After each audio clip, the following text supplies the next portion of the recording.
Assalamu alaikum, Juma күні епіңіз үшін қайырлы olsun. Бүгін Қырым işğalının 604-cı күні эфирде Zaman студияда Шевкет Наматулаев çalışmakta. Rusiyanın Cemaat Palatası Genprokuraturaga meclisini ekstremizmге teşkirmege rica etdi. Evvelsi ise Kırım'dan Rus hakimiyetinin baş nazir muavini Ruslan Balbek sanki Kırım Tatarlar meclisini yasak etmege talap etkenini seslendirdi. Onun sözlerine göre insanlar ve cemaat teşkilatları hakimiyetki meclisinin işini toxtatmağa müracaat etenler. Lakin hiç bir izbat getirmedi. Meclis reisinin birinci muavini Nariman Celal bildirgenine göre meclis işini yasak etseler bu növbetteki kere Rusya ve Yarımada'da serbestlik olmağını gösterecektir. Несколько человек, которых принято называть кремлевскими татарами, по сути, по рождению действительно являются крымскими татарами. Я не знаю, их там, может, несколько десятков наберется. Я не думаю, что господин Бальбек врет. Действительно, эти люди, где-то выпивая тост за Российскую Федерацию, может быть, вот именно к такой просьбе пришли. Моя глубокая убежденность в том, что данные запреты связаны с блокадой Крыма, инициаторами которой являются наши проживающие сегодня вынужденно на территории материковой Украины. Привязать к нам сегодня что-то иное абсолютно нет никаких оснований. Мы не совершаем никаких противозаконных действий.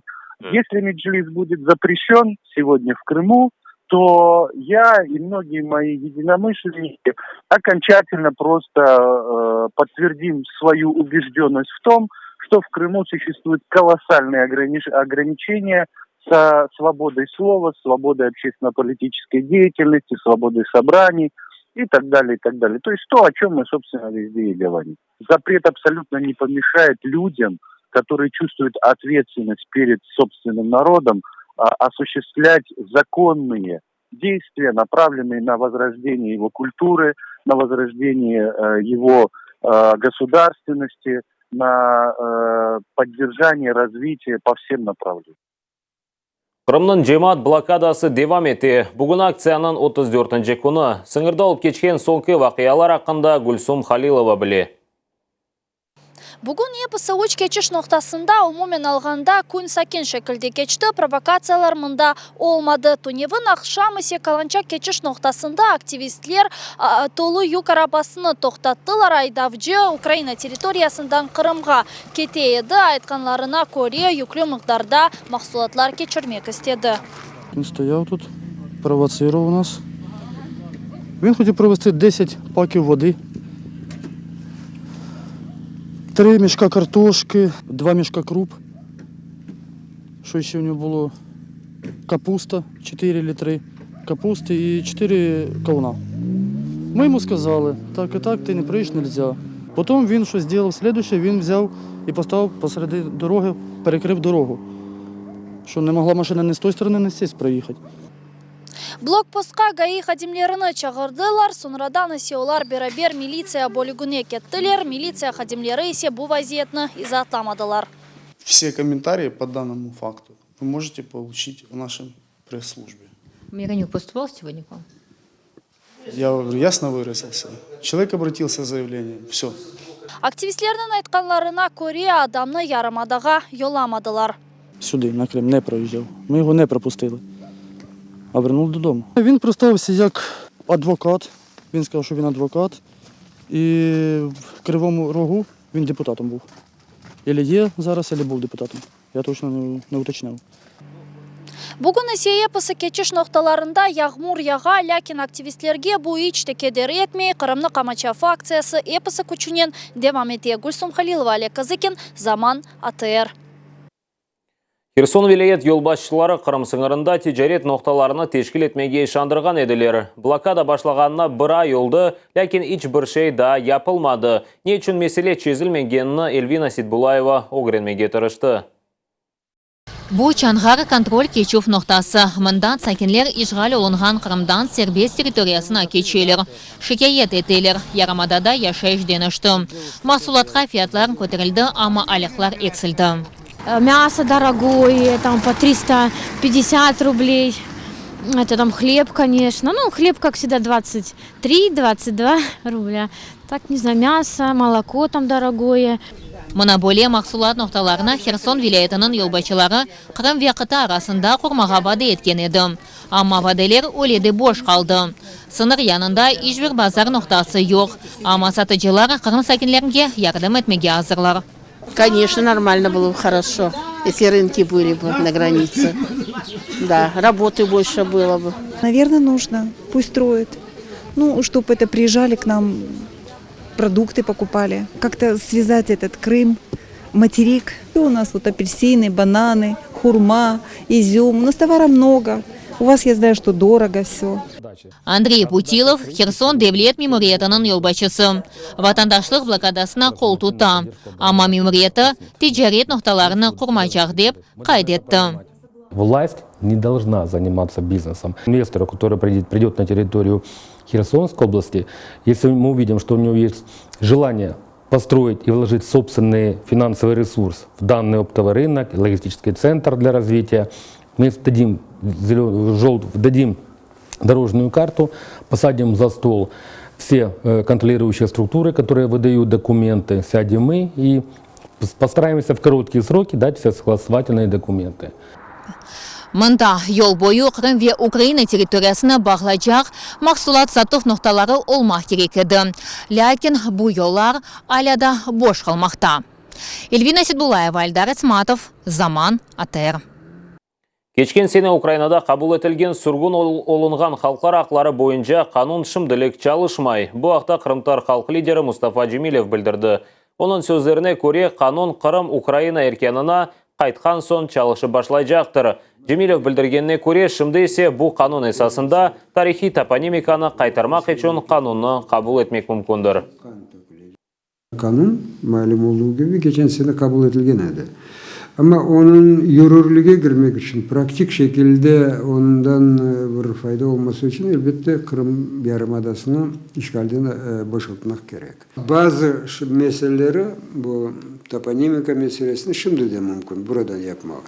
Biz burada o kanunu kabul etsek, bütün haritalarda, dünyada çıkan haritalarda biz göstergen isimler olacak.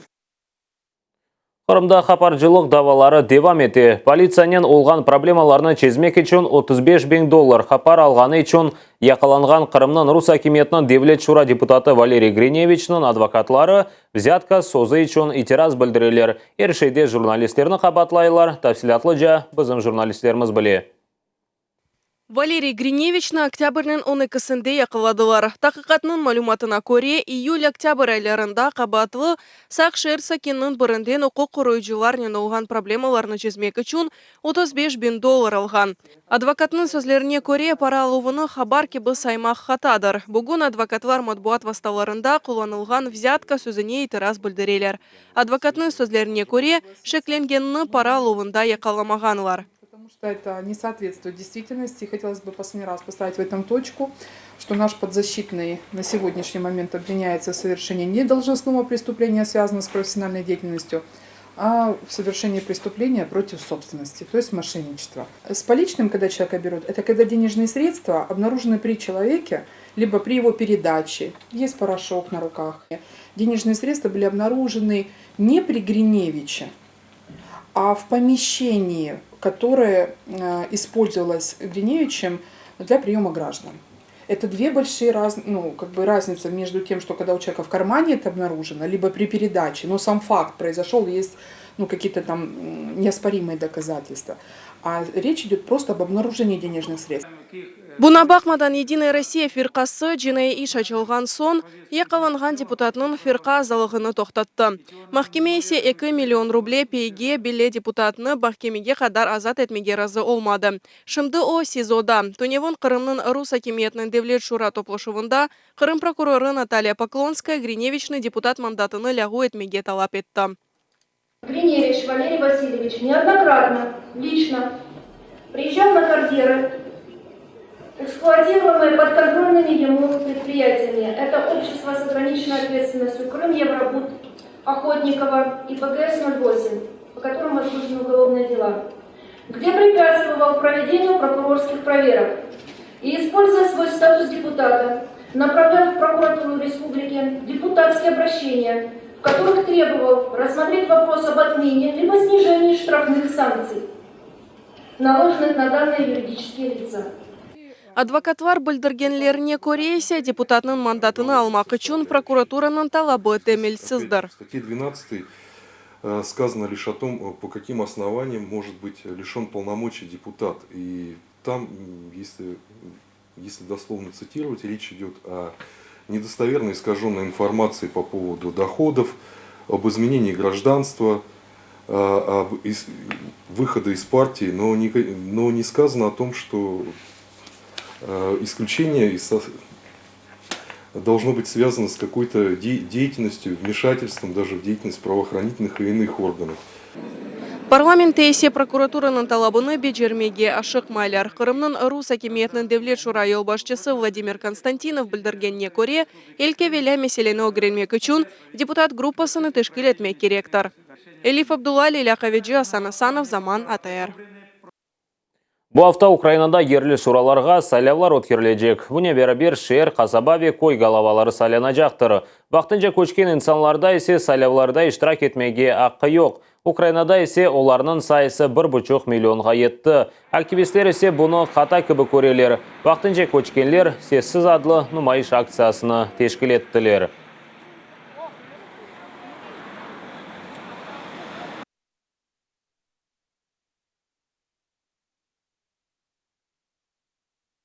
Выборы для переселенцев – это не бонусы или преференции.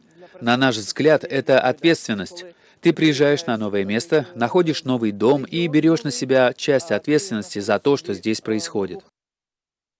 Халқара хаберлеріне кечеміз. Френкистанда бұйық ел қазасында 42 инсан елек олды. Эсасен балалар қаза Бардо шері живарында юз берді. Автобус юк арабасынан чатышқан сон, Эксінде атеш қаплады. Автобуста олған инсанлар янды. Френкистанда бұл сонки 33 ел девамында олған ең бұйық ел қазасыдыр.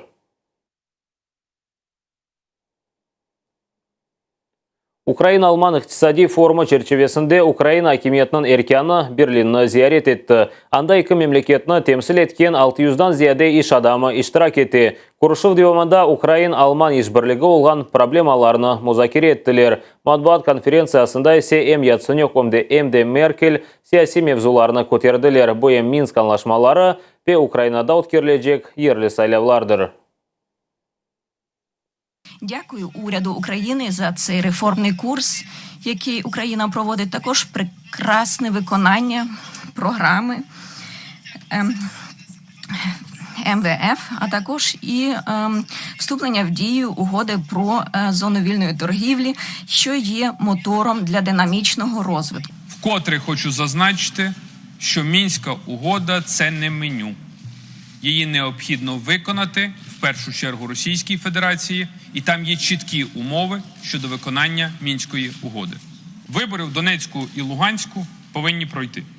Вибори на українській території, тому що Донецьк, Луганськ і Крим є українська територія, повинні відбуватися в чіткій відповідності з українським законодавством.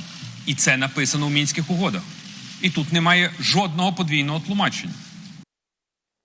Украинаның тәсіл назерлігі Қырым мезунлары үшін онлайн портал açacak. Бұне бәрабер мезунларға квоталар айырacaklar. Бұл вақта тәсіл ве илім назиры Сергей Квитве орта тәсіл меселері бойынша Медениет назирінің муавины Павел Хабзеев сеслендірділер.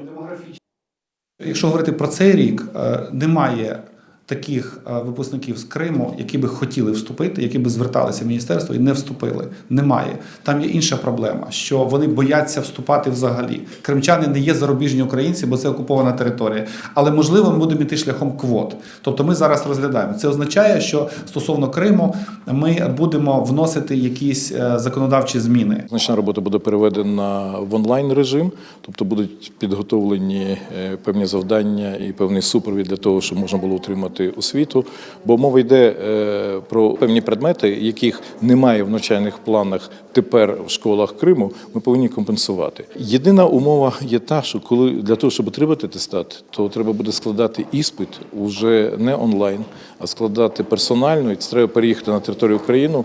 Будуть зроблені там, де бажають, швидше всього це буде Херсон, як те місто, яке є найближче до Криму. Қырым сакиллері Роскомнадзорға екі кере чоқ шикайет еті башладылар. Инсанлар кейфиетсіз қызмет ашайт, ве чешіт малларнен мемнундегілер. Инсанлар ең чоқ суд кейфиетіні шикайет етелер. Bir ay devamında Qrim Qamachav boyunca vatandaşlık aksiyası geçirildi. Ukrayn süt mahsulatı 5 taxtalarda az sayıda, tek yedekler kaldı. Селянская у меня 1,5 осталось, все. Все российское. Что говорят, качество не то? Нет? Да нет, я бы не сказала. Есть хорошее молоко очень. Bugünkü kunde Qrim ailesi yerli süt ya da Rusiyadan getirilgan mahsulotni içi. İnsanlar ziyadesinden Qrim mahsulotini satın ala. Jankoy süt işxanasidan 1 litr mahsuloti için 49 ruble to'lameli. Bunun beraber bazarda Agro Universitet sütü de var. Mesela Nalchikdan getirilgan Novaya Derevna 1 litr sütü için insanlar 77 ruble verecek.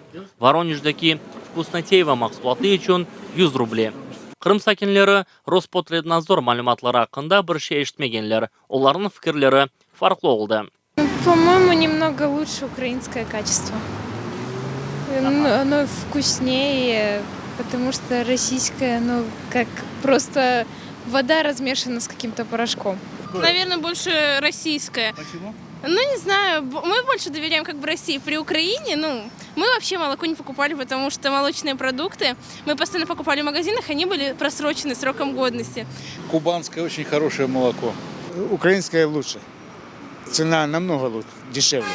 А российское чуть подороже. Вот в Полтаве я был, я в Полтаве, вот, там и качество высокое, и вкуснее молоко намного, чем российское. Bazı insanlar tüken sütünü işte kullanmayırlar. Tek evde yetiştirilgen mahsulotni satın alalar. Такое не признаем, потому что в основном они идут искусственно. Я домашние покупаю. Ev sütü satıcıları qaydetkenine göre, blokada başlağanından onların mahsulotuna olğan sorav arttı. Şimdi 1 litr ev sütü 60 rubleni teşkil etti. Lakin yakın vaqtda fiyatlar artabili. За счет того, что просто на осенне-зимний период молока становится меньше, коровы пойдут в запуск, поэтому цена немножко зимой поднимается. Асан Асанов, Рустем Кемалов, Zaman АТР. Qırımda 2 defa qaraman Uçucu Ahmetxan Sultanның 95 yıllığına qaydettiler. Bugün Kebir Jamide onun xatirasına dua keçirdiler. Tafsilatlıca bizim levhamızda. Мубарек Жума күні Кебір Жамиде Совет бірлігінің 2 дефа қараманы Ahmetxan Sultanның хатырасыны дуанин андылар.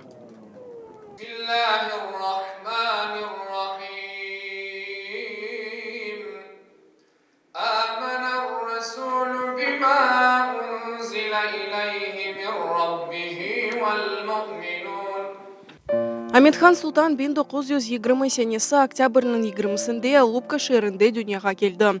Ahmetxan Ақмежді шеріндегі işçiler оқу yurtында оқыды ве аэроклубқа қатнады. Демирьол депосында çalışты, ләкин арзулары көкнен бағлы еді. Бірінші ұшақны 42 senesi Ярославль шерінде ұрып тұшырды. Екінші дүния женкінде 600-ден зияде ұчув yaptı. Шахсен өзі 30 дұшман ұшағыны ұрып тұшырды. 19 ұшақны есе группа тақымында ұрды. Это наш герой Крымского царского народа. Мы всем гордимся, и поэтому мы сегодня все здесь. Советлер бірлігінің 2 дефа қараманы Ahmetxan Sultan февраль 1 күні 1971 senesi ұшаққа сөңке кере шықты. О экипажнен бәрібер сына вақтында әлі қолды. Базар күні Украина қыш вақтына кечecek. Енді есе ярмада ве Қытай чешіт вақыт ile yaşayacaktır. Октябрьнің 25-інде Киев вақты бойынша saat ақареплері, яғни стрелкалары 1 saatқа артқа сүрілежек. Bu sonki haberimiz edi. Efirimizni Krimski reporter devam etdi. Sonra ise buyuk kino. Rahatlık günleriniz ATR ile keçsin.